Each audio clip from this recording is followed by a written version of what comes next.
This is mandated, effective immediately.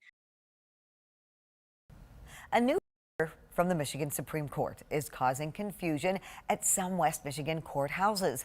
The decision requires county courts to close Monday in observation of Juneteenth. The issue, administrators say they did not have enough time to create a paid holiday, and now some employees have to use PTO. 13 on your side reporter Keely Lovern looks at how some of our largest counties are handling this situation. And Keely, what have you learned?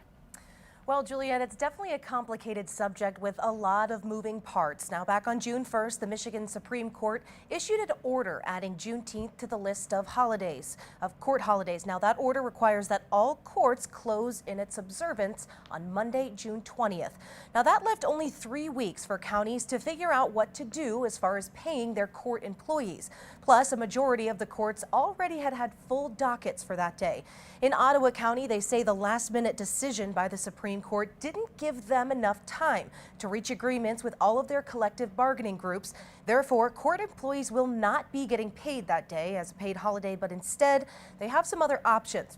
Ottawa County Administrator John Shea said in a quote, "We are disappointed in how the very short notice of the Supreme Court's mandated closure impacted our court employees.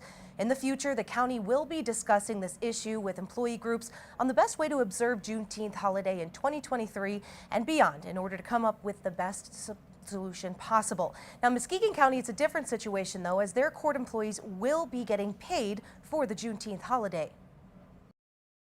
But they said, you really need to observe this new holiday. And then, they said you should work with your county funding units. And if you have any issues, please let us know. So it did propose a little bit of an issue then for the courts because we had just 3 weeks to prepare everything for this holiday.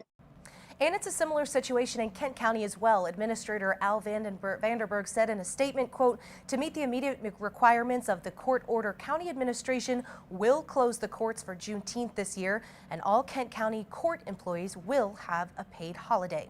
Now, the federal government recognized Juneteenth as an official federal holiday in June of last year. In October, Michigan's Supreme Court asked for public input as far as also making it a state court holiday.